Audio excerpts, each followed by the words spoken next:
Alors bonjour, bienvenue sur cette session sur FileMaker et SQL. Et j'ai mis opération démystification. Je crois qu'il y en a un petit peu besoin, donc on va essayer de voir que le SQL, c'est pas si compliqué. Donc rapidement, je me présente, je suis Jean-Mathieu Charpentier. Je ne vais pas faire le détail, mais c'est juste pour vous expliquer que durant ma carrière, pour l'instant, j'ai touché un peu à quelques types de bases de données, et effectivement tout le temps utilisé SQL.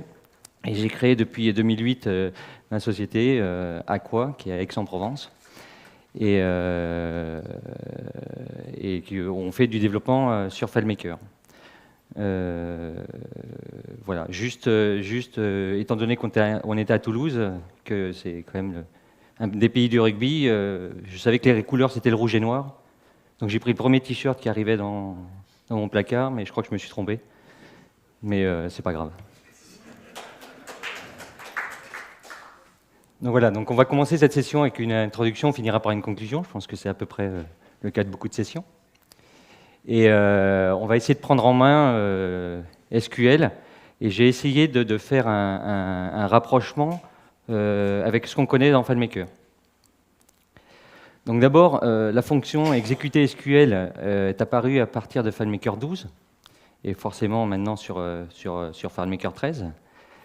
Cette fonction exécuter SQL, c'est à l'intérieur de FileMaker pour FileMaker.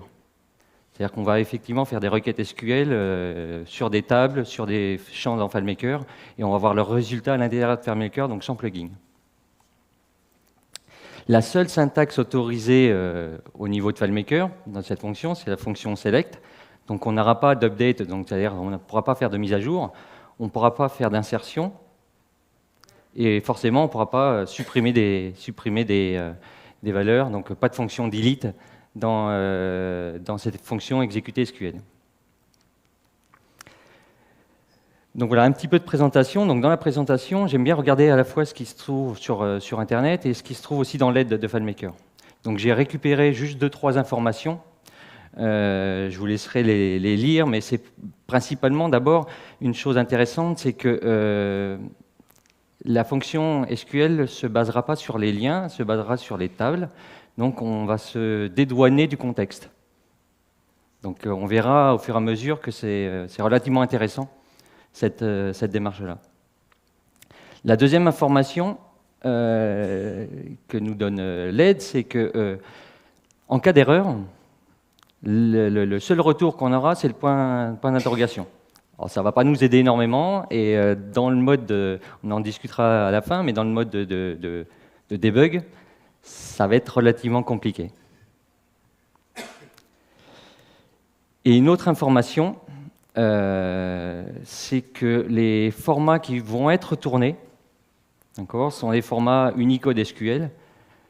Donc, que ce soit un type de date, un nombre, ainsi de suite, ça ne sera peut-être pas le format qu'on a l'habitude d'utiliser. Donc ça, on va le voir un tout petit peu plus loin. Donc la fonction exécuter SQL, d'abord, avant de continuer, je veux juste savoir si des gens déjà ici utilisaient cette fonction et déjà fait des requêtes SQL, que ce soit sur FileMaker ou d'autres logiciels. Ça va. Et est-ce que vous avez déjà utilisé la fonction exécuter SQL en production sur des bases? C'est plutôt pas mal. Donc on va voir donc, cette fonction et la décrire. Donc on a 4 paramètres, un facultatif et 3 paramètres obligatoires. Donc on aura la requête, on aura le séparateur de rubrique. Donc la requête, ça sera un type select rubrique from table. Le séparateur de rubrique, on peut mettre ce qu'on veut. Moi, vous verrez que quasiment tout le temps, je mets un gros point, histoire de bien identifier mes différentes rubriques. Et le séparateur de ligne, généralement, je mets un retour chariot pour bien définir toutes mes différents enregistrements. Et pour les arguments, on verra plus loin. Donc là, il y a un fichier que vous aurez, mais là, je l'ai mis en slide. C'est pour vous présenter. Donc, il y a une table simple où vous avez une rubrique texte, une rubrique nom, une date, une rubrique heure, une rubrique horodatage et 2 rubriques conteneurs. Et là, on va s'intéresser à ce que nous retourne et surtout dans quel format il nous retourne les informations. Donc pour le texte, j'ai fait juste un select de ma rubrique texte de ma table format. Donc il va me retourner forcément le contenu de ma rubrique texte. Donc là, pas de trop de différence. Si on le fait sur un nombre, mon nombre qui est 1,23, il va me retourner 1,23. D'accord ? Donc là, il faudra faire attention en fonction de ce qu'on veut faire après, soit le calculer, soit l'utiliser autre part, qu'effectivement, on a bien une différence ici. Pour une date, donc même si on saisit la date telle qu'on a l'habitude de la saisir, sera retournée une date avec l'année, mois, jour. Donc si on fait sur l'heure, là on retrouve le même type de format qu'on connaît habituellement. Et forcément sur une fonction d'horodatage, enfin plutôt une rubrique de type horodatage, on aura l'association de la date et de l'heure, donc avec la date au format qu'on a vu tout à l'heure. Et pour des rubriques conteneurs, il va nous retourner le nom du fichier avec son extension. Donc voilà pour la principale démarche déjà pour une première sélection. Donc on va essayer effectivement de décrire pour l'instant de comment est constituée une sélection SQL. Et donc on a select rubrique from table. Donc pour les tables, ça sera les différentes tables qu'on retrouve effectivement dans notre base de FileMaker. Donc on va retrouver donc ici ou ici, où j'aurais pu mettre l'onglet table, mais c'est dans le même principe. Et les rubriques, ce seront les rubriques qu'on va retrouver, donc le nom exact des rubriques qu'on va retrouver ici, qui nous permettront de faire notre sélection. Donc c'est un peu pour faire le rapprochement, de savoir où je vais retirer les informations pour faire ma sélection. Après, va se rajouter éventuellement une condition. Donc ça, c'est une sélection globale. Et après, je vais pouvoir rajouter des conditions. Donc on va lui dire where, condition 1, et ou éventuellement une condition 2. Donc pour faire le rapprochement ici, si par exemple j'ai une condition avec un AND, ça va être 2 critères, donc critère condition 1 et condition 2, dans la même requête. Donc on le voit ici, j'ai mes 2 champs qui seront renseignés. Si c'est la condition OR, dans ce cas-là, c'est une double requête. C'est pour faire le rapprochement avec FileMaker ici. Au niveau des opérateurs des conditions, donc on aura toujours une rubrique, un opérateur et une valeur. J'ai mis ici le petit tableau d'opérateurs qu'on retrouve sur FileMaker, et on va faire le rapprochement si vous voulez. Donc là, égal, on va retrouver égal. Pas grand-chose de différent. Supérieur, inférieur, ça sera supérieur, inférieur ou supérieur, égal, inférieur, égal. Dans les conditions d'intervalle, au lieu d'avoir une valeur, 3 petits points, une autre valeur, au niveau du SQL, on aura between, la valeur qu'on veut, and, la deuxième valeur. Et au niveau des conditions qu'on retrouve en bas pour qui commence par, qui contient, ainsi de suite, on utilisera le symbole %, en avant, le caractère qu'on veut, ou en arrière, ou entre les deux en fonction de ce qu'on veut. Donc pour voir nos premières requêtes, je vais vous montrer un premier fichier de démonstration.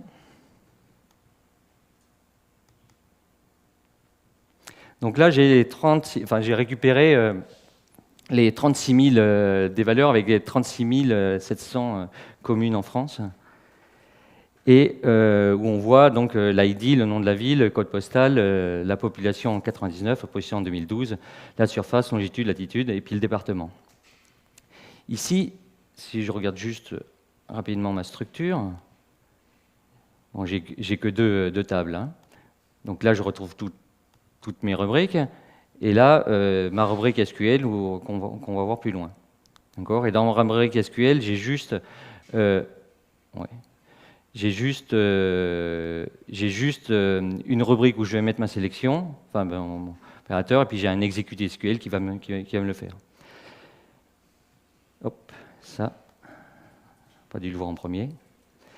Donc ici, d'abord, si je veux tout sélectionner, on verra plus tard que c'est pas trop à faire, mais c'est select étoile, donc toutes les valeurs, from ma table ville. Donc le résultat, je vais voir effectivement toutes les valeurs dans ma case ici.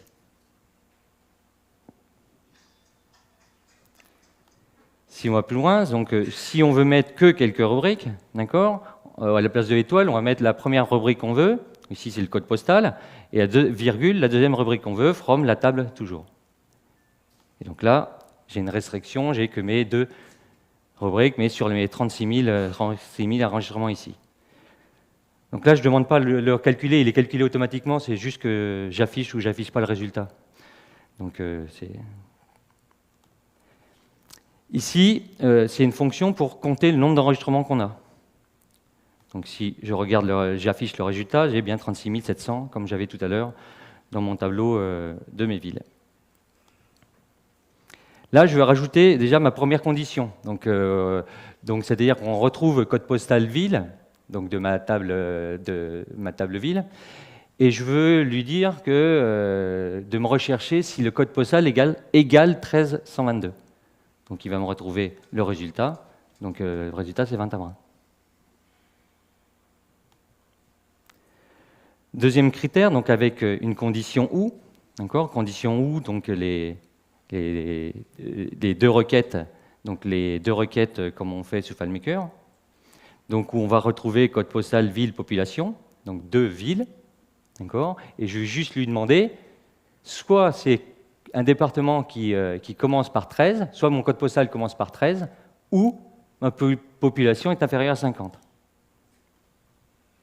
Donc là, je vais retrouver mes différents résultats, donc avec mes différents codes postaux. Donc là, ma population est bien inférieure à 50, et si je descends, je vais y arriver, je vais bien retrouver un peu plus loin donc, des villes dont le code postal commence par 13 et qui ont plus de 50. Je vais bientôt y arriver. Voilà. Donc là, on voit effectivement, par exemple, Cassis, quand même un peu plus d'habitants que ça, donc un peu plus que 50, donc on retrouve ici. Donc c'est bien une condition ou ici. La condition AND, donc le même type de condition, mais avec AND ici, donc on va retrouver une restriction, parce qu'on va avoir les 2 conditions qui doivent être renseignées, donc c'est-à-dire les 2 critères dans la même requête.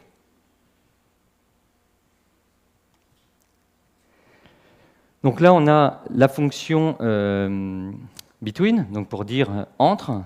Donc si je fais le parallèle encore avec FileMaker, comme je disais tout à l'heure, c'est la valeur 3 petits points, la deuxième valeur, donc au niveau de l'intervalle.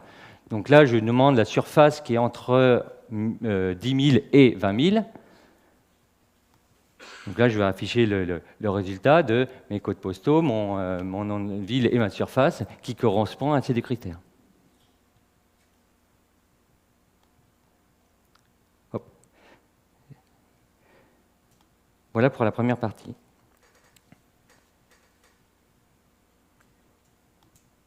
Donc, si on continue, on peut rajouter un ordre de tri dans notre sélection. Donc, ça sera order by et le ou la rubrique. D'accord ? Donc, c'est-à-dire qu'on peut trier comme sur FileMaker sur plusieurs rubriques et on peut lui définir ordre croissant, ordre décroissant. Donc là, on aura l'ordre croissant, je vous ai montré le parallèle par rapport à FileMaker, donc c'est ça, donc ce sera la fonction order by, la rubrique, et après on mettra ask pour lui dire que c'est un ordre croissant. Et si c'est un ordre décroissant, on aura cette syntaxe-là. On aura que ce soit ask et ce sera desk. Juste l'info ici, c'est que rubrique est bien un S, parce que si on met, comme pour le départ, comme pour la sélection, des rubriques séparées par une virgule, on trie dans l'ordre des rubriques qu'on aura. On continue sur le fichier où on était. Voilà, donc là, on a la sélection des noms et de la population en 2012, triée dans un ordre décroissant par rapport à la population. Et si on a ici, on voit bien les villes les plus peuplées. C'est un lapsus. Paris, Marseille, Lyon, Toulouse, et ainsi de suite. Et ici, pour un ordre croissant, d'accord, voilà, donc c'est des villes qu'on connaît un peu moins, forcément. Je ne suis pas sûr que les chiffres soient complètement exacts. Mais voilà pour l'ordre croissant. Oups.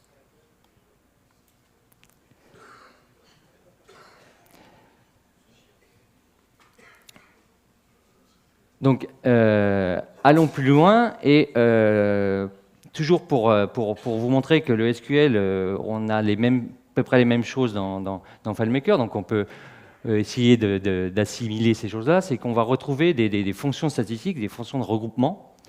Donc, au lieu de trier, enfin, au lieu de faire order by, on fera group by, pour regrouper les informations et faire des calculs. Donc on aura, ça sera constitué comme ceci, c'est-à-dire un select, le nom de la fonction qu'on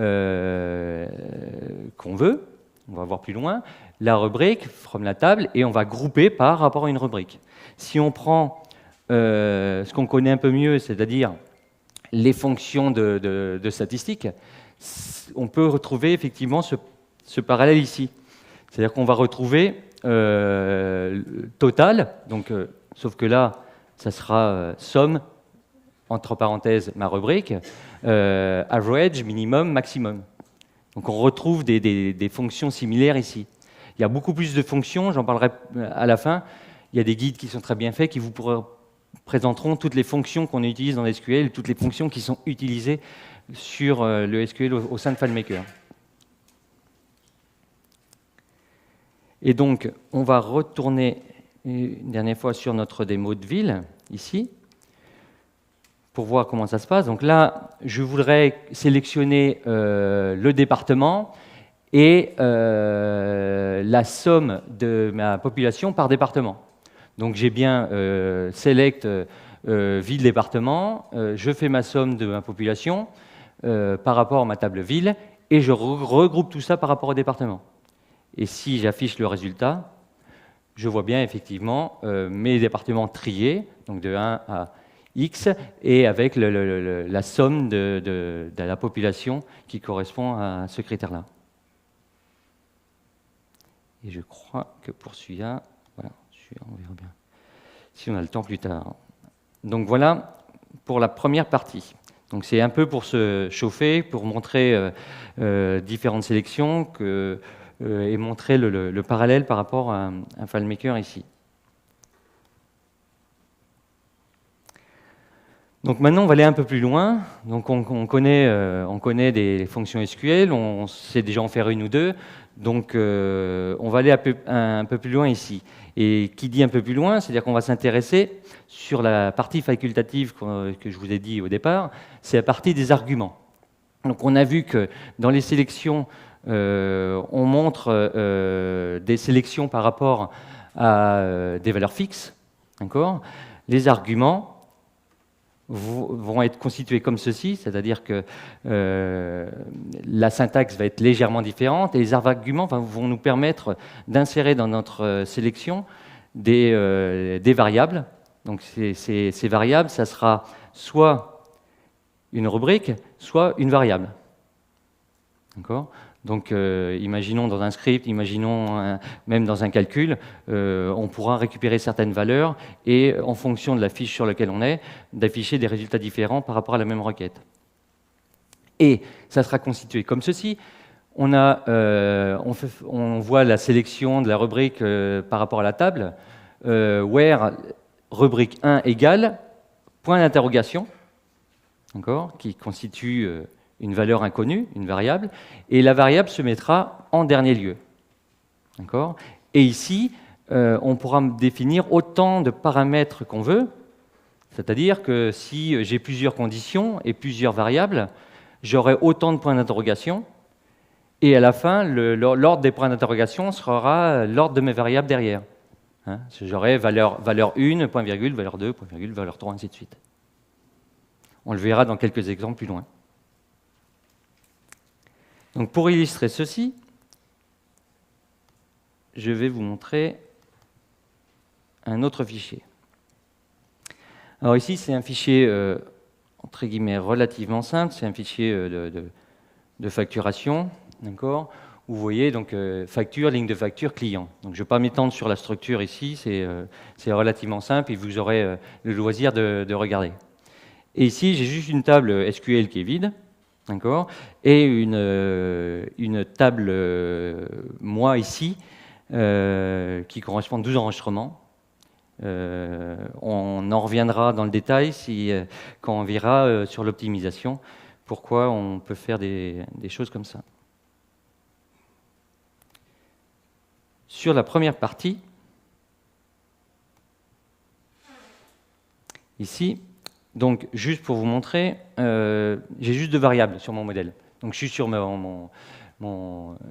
sur n'importe quel contexte, et j'ai que deux variables. Une variable année que je force au départ et que je vais faire juste -1, et une variable $table où là je vais renseigner des différentes sélections que je vais vous montrer.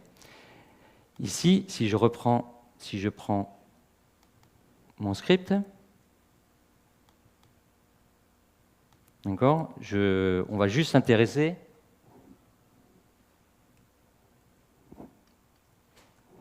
sur cette partie où il y a les variables. Donc cette sélection-là. Où on voit bien que j'ai fait la sélection de mon total de factures par rapport à ma table facture.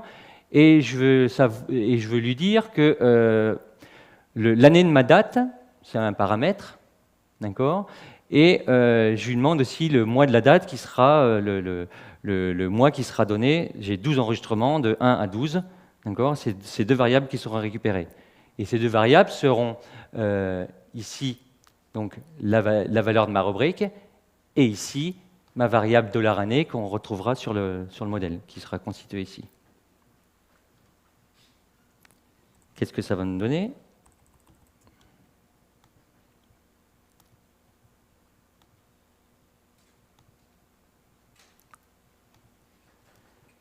Je crois que j'ai pas d'année, j'ai pas de valeur en 2013, mais par exemple en 2012, voilà, j'ai des valeurs.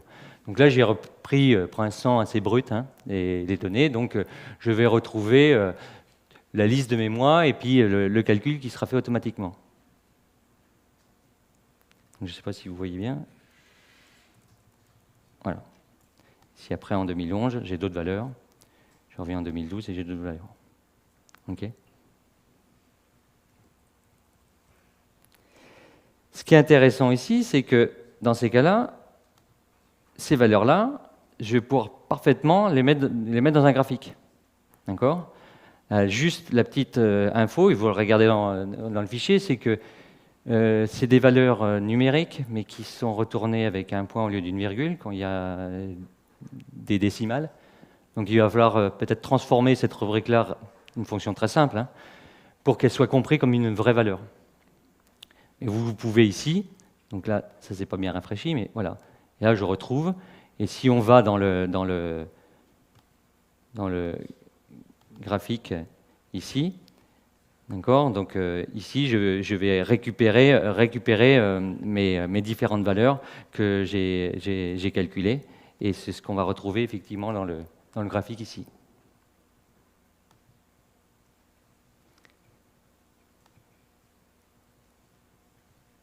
On va passer à la deuxième partie ici, qui est intéressante, c'est il y a deux nouvelles actions ou nouvelles fonctions, je ne sais pas comment les attribuer au niveau de FileMaker 13, c'est la possibilité de récupérer donc par fetch first et puis par offset, de récupérer une partie de mes résultats. Là, ce que j'ai récupéré l'ensemble. Je lui demande de me faire une sélection, il me fait une sélection sur un ensemble. Ce qui m'intéresse des fois, c'est de récupérer soit les 5 premiers, soit les 10 derniers.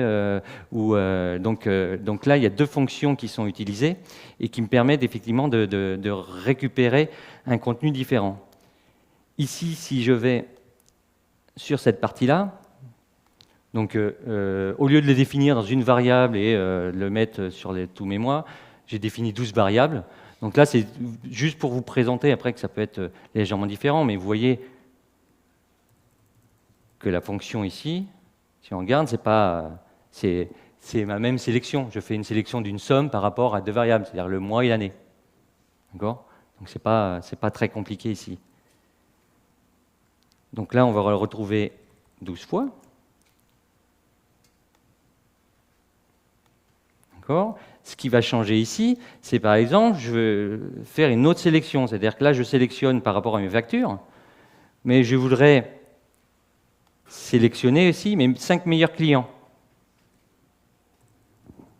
D'accord? Donc mes 5 meilleurs clients ici, je vais la regarder par rapport à facture, je vais faire une recherche par rapport à l'année de la date, d'accord? Et sur l'ensemble, ici, je vais lui demander de me récupérer les 5 meilleurs, parce que j'ai avant trié d'un ordre décroissant. D'accord? Je n'ai pas besoin de connaître, par exemple, 300 ou 400 clients, je veux que mes 5 premiers. Et du même registre ici,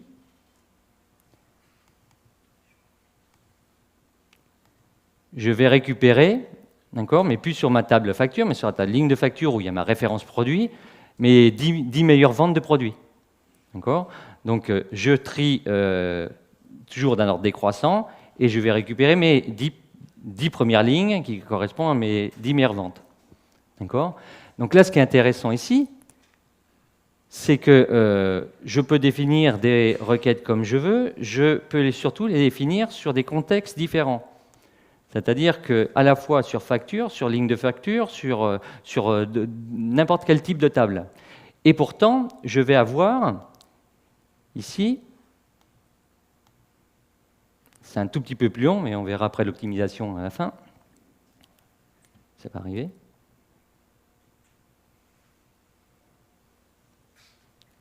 Oui.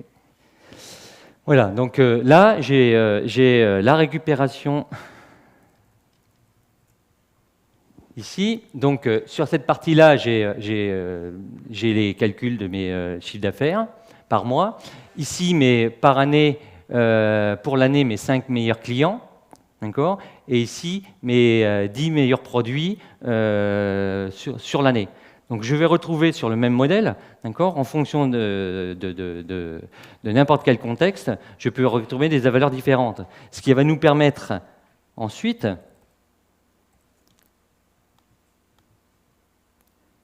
d'avoir des graphiques, d'accord, donc, et de construire entre guillemets des graphiques sur des contextes différents. Donc, dans ces cas-là, une très forte utilité pour des tableaux de bord. Vous voulez faire des tableaux de bord avec plein de valeurs différentes, vous mettez sur un contexte ou sur, moi ce que je fais généralement sur un contexte SQL sans aucune rubrique, et vous pouvez récupérer tout de suite l'information.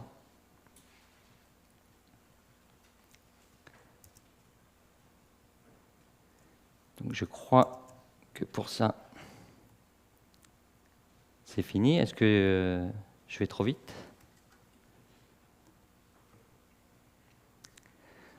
Donc là, on va aller un peu plus loin, parce que vous avez vu que ma requête, quand même, tout à l'heure, même s'il y a 18 000 quelques factures, c'est quand même pas énorme. C'est un peu lent, donc on va voir comment on peut optimiser tout ça. Mais avant de l'optimisation, pour l'instant, on n'a fait que des recherches sur une seule table. D'accord ? Donc, on peut faire des jointures ou des liens. Ces jointures, c'est le terme SQL, mais si on veut faire un rapprochement par rapport à FileMaker, on va parler de liens. Donc, si on veut faire des liens entre nos différentes tables, on aura deux possibilités. Soit inner joined, soit left joined. Donc, les deux dernières qu'on peut retrouver sur d'autres syntaxes SQL sont pas viables au niveau de FileMaker. Et pour ces jointures-là, voilà le premier exemple. Donc, on va retrouver table 1, rubrique 1, table 2, rubrique 2, par exemple. On va lui dire que c'est de la table 1 et qu'elle est liée, inner joined, à la table 2. D'accord? Donc imaginez votre graphe de lien, ben c'est comme ça. Et dans le graphe de lien, qu'est-ce qui manque? Il manque de quelle valeur à quelle valeur? Ben c'est la ligne en dessous, on va lui dire, dans ces cas-là, ma rubrique 1 de la table 1 est égale à ma rubrique 1 de la table 2. D'accord? Donc les ID, là, par exemple, entre deux rubriques, on va faire ce lien ici. Il y a une deuxième façon de faire ce type de lien, peut-être plus en fonction du contexte de base de données auquel on est. Des fois, on utilise plus la deuxième syntaxe qui va avoir le même rendu au niveau des résultats. Et donc, ça sera, après, tout dépend de la syntaxe sur laquelle on est plus à l'aise. Donc, ça sera table 1, rubrique 1, c'est exactement pareil. Table 2, rubrique 2, from, et on en mettra la liste des tables ici, donc la table 1, la table 2. Et on lui dira, where, la première condition, c'est que la rubrique 1 de la table 1 est égale à la rubrique 1 de la table 2. Et on va voir tout ça dans un fichier de démonstration. Et le left joint, on va voir de quoi il en retourne.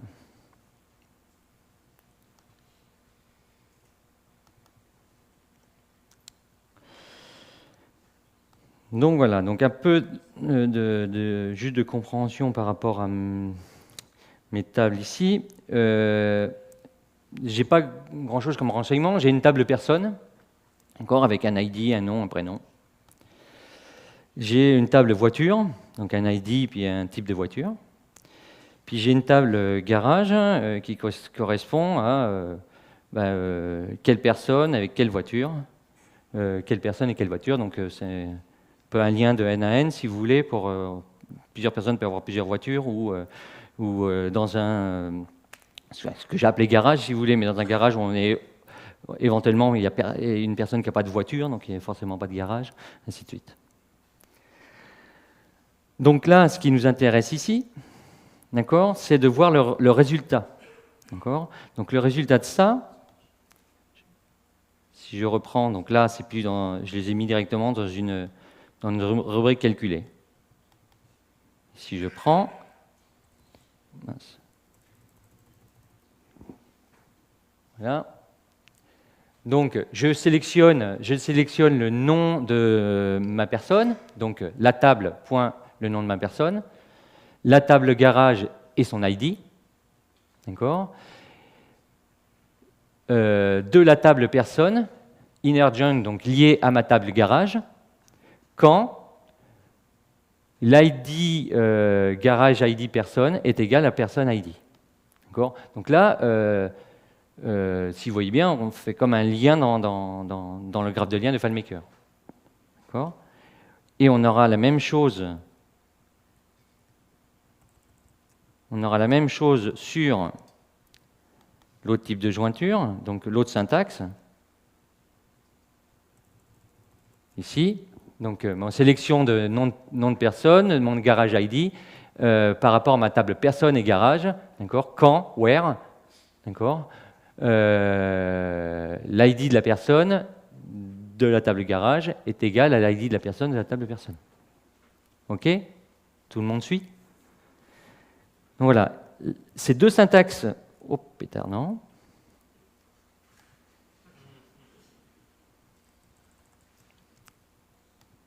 Ces deux syntaxes identiques, qui ont effectivement le même résultat. Après, tout dépend des affinités. L'autre chose intéressante, c'est, je vous ai dit j'aurais pas dû quitter, j'ai dit tout à l'heure qu'on avait ici un left joint. Donc c'est la même syntaxe que la première, sauf que au lieu de mettre inner joint, c'est left joint, à partir de la gauche. D'accord? Donc, et ça, l'intérêt ici, donc la syntaxe est exactement la même que la première syntaxe qu'on a vue. L'intérêt ici, on va le voir au niveau des résultats affichés. Si je viens sur ma fonction ici, donc la première et la deuxième, c'est celle qu'on a vue, D'accord? Je fais la même requête de l'autre côté. Donc j'ai plus de renseignements parce que dans ces cas-là, je lui dis que c'est à partir de la gauche, donc même ce qui est vide, d'accord? Enfin, même ce qui est vide en deuxième partie, entre guillemets, bah, tu me l'affiches quand même. Donc on voit effectivement tous les noms, et s'il y a un ID de garage ou s'ils n'ont pas de garage. D'accord? Donc voilà l'utilité. D'accord? On aurait, s'il y avait le right joint de la droite, d'accord, on pourrait l'avoir de la même chose. Donc là, il faut juste réfléchir au niveau de FileMaker pour nous. Si on veut avoir toutes les informations des personnes, c'est bien de mettre la personne, entre guillemets, sur la première partie gauche, d'accord, pour pouvoir avoir au niveau de notre jointure. OK? Et j'ai mis dans le fichier, j'ai quand même mis les deux autres syntaxes, full joint et right joint, mais ce qui retourne, enfin, vous pourrez les afficher, hein, ce qui retourne, c'est point d'interrogation parce que c'est pas compréhensible. OK? Je regarde juste, c'est bien. Donc là, maintenant, je vous ai montré des sélections, je vous ai montré des jointures. Donc là, je vais faire une autre démonstration sur un fichier et commencer à parler, entre guillemets, après ce qu'on va avoir vu, un peu de l'optimisation. Donc je vous présente une première partie de ce fichier-là. Donc là, vous avez, entre guillemets, là, vous avez 12 personnes. Non, 9 personnes.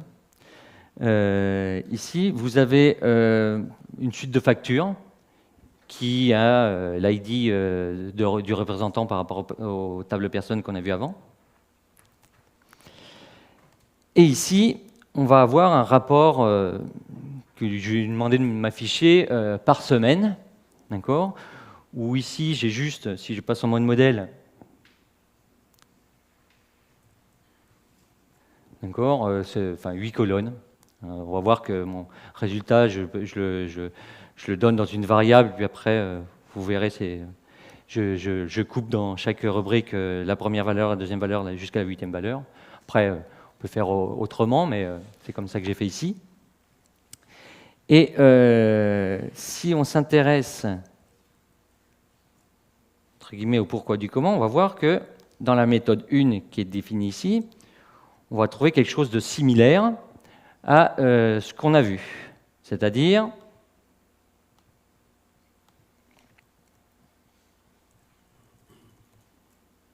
d'accord, je fais une somme par rapport à je fais une somme des factures, d'accord, en fonction de ma table personne et de ma table facture, quand l'ID de la personne est égal à l'ID du représentant, et en fonction de ma date. D'accord? Et ça, je le trie, je le groupe plutôt, pour avoir une somme par rapport à cette personne-là, je le regroupe par rapport à mon représentant. Comme ça, je vais avoir le chiffre par représentant par jour. D'accord? Donc, et ici, si on voit le résultat, donc là, je définis 8 valeurs qui vont se retrouver dans mes 8 rubriques. Enregistrer. Je vais laisser de côté. Et si je vois le résultat, donc je tape sur aujourd'hui, voilà. Donc là, j'ai toujours 9 personnes, je crois. J'ai que 18 000 factures, donc c'est pas énorme. Et déjà, le fait de l'afficher ou de passer à un jour après, il y a quand même un temps de calcul, enfin, qui pour le volume qu'il y a ici est assez je trouve assez long. Mais voilà, donc vous aurez le regroupement par rapport à ça. D'accord ? Donc, là, ce qui est intéressant ici, c'est que je vous ai montré comment faire des jointures, je vous ai montré comment effectivement faire des regroupements. Là, il va falloir commencer à réfléchir éventuellement à l'optimisation. Parce que là, on se rend compte que là, sur 18 000, il y a déjà un petit temps de réponse, donc peut-être qu'il y a des moyens d'optimiser, de gagner du temps. Et si... Pardon. Donc avant de le voir en détail, voilà les explications qu'on peut donner. Donc déjà, ce qu'il faut savoir, c'est que la sélection se fait sur l'ensemble de la table. Donc on va mettre des conditions, hein, on va récupérer que certaines valeurs, mais elle va se faire automatiquement sur l'ensemble de la ou des tables. D'accord ? Donc quelle que soit la sélection, même si on veut sélectionner 2 éléments, ça sera toujours sur l'ensemble. Donc ce qui permettrait effectivement, sur des grands volumes de données, d'avoir des fois des temps de réponse qui sont un peu plus lents. Donc le but de l'optimisation, on aura toujours dans l'idée qu'il va falloir essayer de réfléchir en fonction de ce qu'on veut trouver, de toujours se baser sur l'ensemble le plus restreint. Et si on se base toujours sur l'ensemble le plus restreint, on aura des temps de réponse qui seront sûrement beaucoup plus satisfaisants. Et donc c'est ce qu'on va voir ici.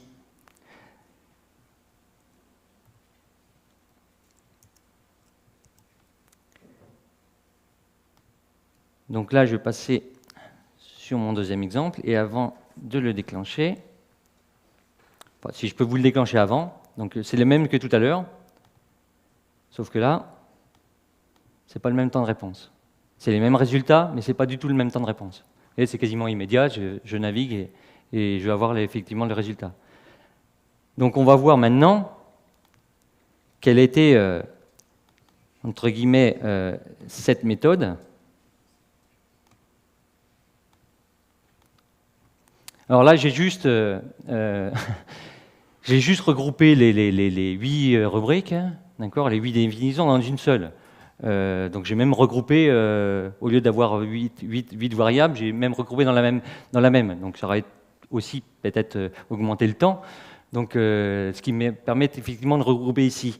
Ce qui est intéressant, avant de voir le détail, vous pourrez le voir le détail seul reposé, mais ici, c'est de voir ma sélection. Donc, j'ai ma sélection ici. Donc, je fais une somme de mon total de factures par rapport à ma facture. Pardon. Voilà. J'ai la somme de mes factures, donc de mon total de factures par rapport à mes factures. Toujours pareil par rapport à mon paramètre de date. D'accord ? Les dates, j'ai 7 jours. Donc j'ai cette variable, vous regarderez le calcul, c'est pas très compliqué. Et après, je mets les différentes variables ici. Donc je mets ça dans un définir, mais ça c'est du FileMaker, c'est pas très compliqué à ce niveau-là. Et je lui dis quand le représentant est égal à mon représentant. Donc en réalité, on retrouve quelque chose de similaire, sauf que l'astuce ici, c'est que je fais la sélection sur cette table-là. Je ne fais pas de jointure ici. Je fais la sélection sur la table personne. La table personne, j'ai 9 enregistrements. D'accord ? Donc je vais parcourir juste ces 9 enregistrements, et sur chaque enregistrement, je vais faire ma sélection par rapport à ma table facture. Et c'est là qu'on va retrouver effectivement un gain et une performance. D'accord ? Alors que l'autre, je faisais ma sélection par rapport à mes personnes et par rapport à mes factures, je faisais un jointure sur l'ensemble, et ce qui me permettait à chaque fois, qui me recalculait, même si c'était toujours un ID de personne particulier, il me faisait sur l'ensemble de mes factures. Alors que là, je le regroupe partie par partie. D'accord ?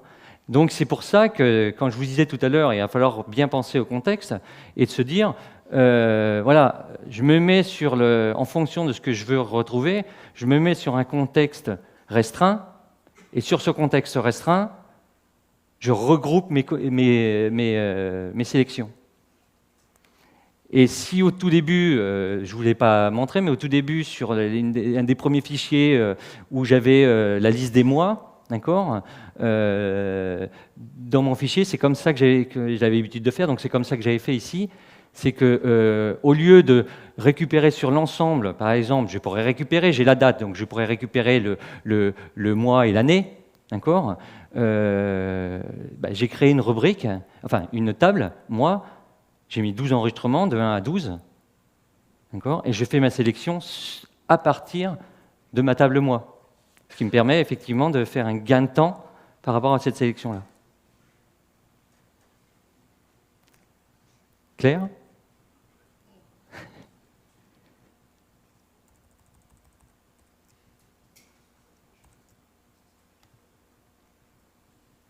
OK. Donc si tous ces fichiers vous seront fournis, donc vous verrez après effectivement dans le détail, parce qu'après, sur un autre exemple, je vais juste l'exécuter ici, j'ai juste rajouté un total, donc c'est un tout petit peu plus long, mais parce que je regroupe un total de la semaine, sur l'autre je regroupe un total de la semaine et du mois, enfin vous pouvez faire ce que vous voulez à ce niveau-là, et imaginer les tableaux de bord que vous pouvez faire à partir des données que vous avez là.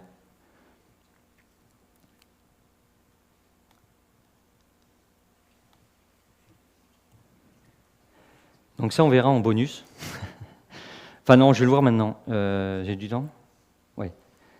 Vous vous rappelez au début, je vous avais dit, il y a deux choses sur lesquelles on a un peu occulté, c'est le séparateur de ligne, séparateur de rubrique et séparateur de ligne.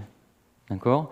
Donc ces deux valeurs, j'ai mis moins un point, on voyait souvent un gros point pour séparer. Après, vous mettez ce que vous voulez, vous pouvez mettre un espace, vous pouvez mettre... pour bien isoler, et retour ligne, c'était pour qu'il y ait chaque ligne, chaque enregistrement. D'accord. Ce qui est astucieux ici, c'est que on peut mettre ce qu'on veut dans ce séparateur. D'accord. Donc, j'ai le temps de vous le montrer ici. Alors, je ne regarderai pas dans le détail ici, d'accord. Je vous ai dit, je suis un fan de rugby, donc forcément, c'est les résultats du top 14. C'est les résultats de 2012. Là, vous avez l'équipe à domicile, l'équipe visiteur, vous avez les points qu'ils ont marqués. Après, le système de calcul de points, il est un peu complexe, mais je l'ai fait en sélection SQL, donc vous aurez le loisir de regarder. Et vous aurez le loisir de regarder parce qu'il y a des fonctions de conditions de calcul, comme notre cas, par exemple, qu'on trouve. Vous verrez comment c'est calculé. C'est pas le lieu de ce que je vais vous montrer ici. Ce que je vais vous montrer, si je l'ai, d'accord. Donc voilà, là, il m'a calculé par équipe et le nombre de points cumulés en fonction de tous les résultats. D'accord. Donc, est-ce que c'est... Je ne sais plus si je l'ai mis dans une rubrique.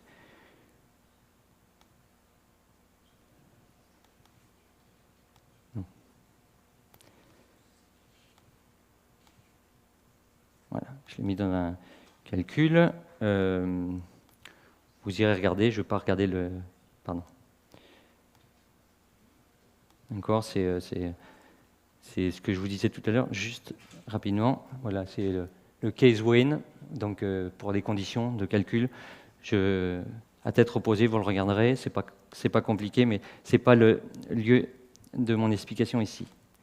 Mon explication, c'est de me dire, là j'ai mis un point, enfin j'ai même pas mis de point, j'ai rien mis, j'ai mis un espace et un retour ligne, d'accord.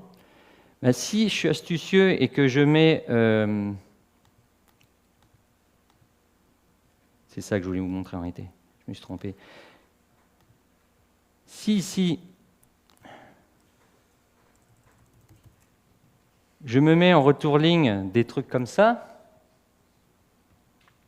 d'accord, qu'au début je mets des trucs comme ça ressemble un peu à du HTML, d'accord. Au lieu d'avoir une représentation... Je vais finir par le quitter tout à l'heure.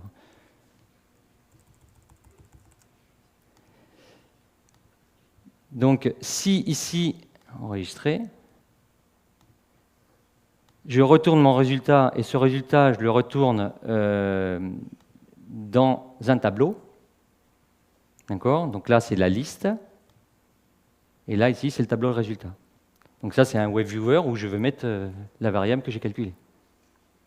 Donc, c'est-à-dire qu'on peut avoir une représentation, on peut imaginer des représentations HTML de nos résultats. Donc ça, c'est assez intéressant au niveau du look.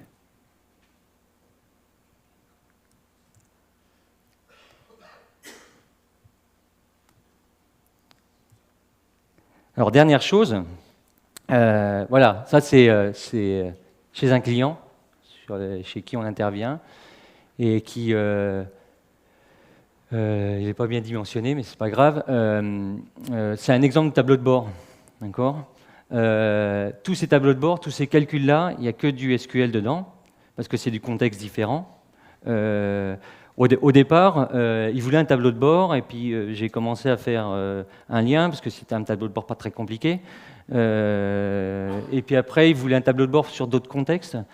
Donc, j'ai pas pensé au SQL au début, et j'ai recréé un lien, j'ai fait une autre occurrence, et puis je revenais la semaine d'après, et puis il me disait ah oui, mais j'aimerais bien avoir ce résultat-là. Alors il me dit je pense que vous allez me dire il faut créer encore une occurrence. Donc j'allais encore créer une occurrence, encore un lien, et puis encore quelque chose de très compliqué pour pouvoir afficher les informations. Puis à un moment, j'en ai eu marre, je lui ai dit non, là, il faut se dédouaner du contexte, donc j'ai dit on va faire du SQL. Et voilà, donc on a un tableau de bord. Avant, il y avait des statistiques qui triaient, qui allaient relativement lentement. Là, c'est un tableau de bord relativement complet. Il est très content et ça va très vite pour avoir toutes ces informations. Donc pour tout ça, heureusement, il y a quand même quelques ressources, et même issues de FileMaker. Donc le premier, c'est le guide, le référence SQL FileMaker 13, qui est très complet. D'accord. Vous avez un petit résumé, ce que vous a montré David hier, vous avez un petit résumé sur l'Anadoom FileMaker 13, de toutes les fonctions possibles. D'accord. Donc là, je vous invite à les regarder. Et après, je vous ai mis quelques URL où j'ai pu piocher quelques informations pour faire ces différents fichiers. Où effectivement, j'ai pu avoir 2-3 astuces, notamment les astuces sur les contextes, sur les graphiques, et puis il y en a plein d'autres, surtout sur le premier, là. Il y a plein d'autres astuces qu'on peut faire avec SQL, tout ce qui est possible de faire. Je ne voulais pas avoir j'ai pas été très exhaustif de ce côté-là, mais c'est assez intéressant. Dernière remarque par rapport à ça, c'est que les SQL, c'est un outil qu'on a en plus. Je ne ferai jamais du 100% SQL dans FileMaker, ça serait complètement idiot. Mais ça peut fortement nous rendre beaucoup de services. Notamment, on a vu des filtres dans 2 sessions. Calculer, faire un total de valeurs sur une table filtrée, c'est soit pas possible, soit très compliqué en SQL. Si vous mettez les filtres, ainsi de suite, des fois, ça peut vous rendre un service beaucoup plus rapide. Imaginez votre table de fil, comme on a vu, les différents champs qui vous permettent de filtrer.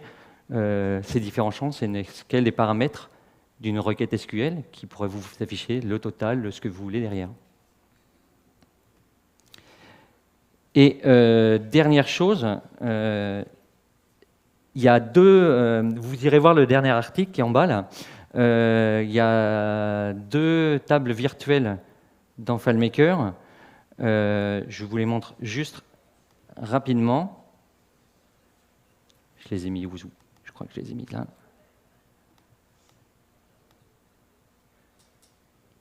Voilà.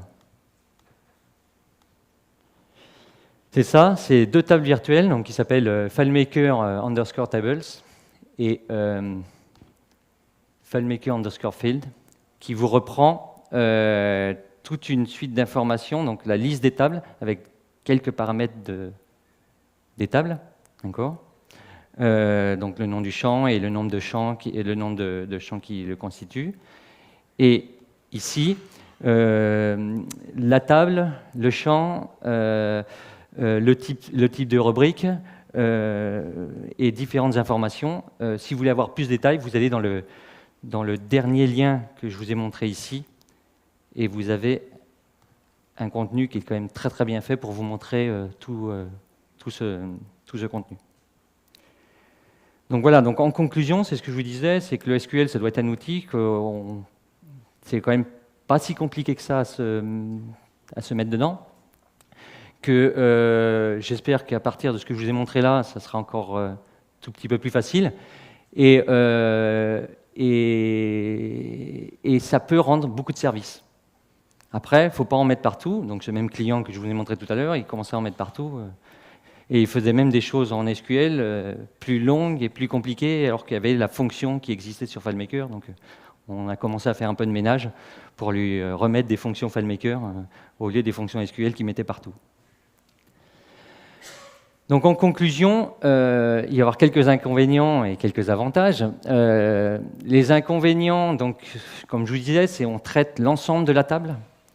Donc, de bien faire attention des fois sur certaines performances, en fonction du gros volume des données que vous avez.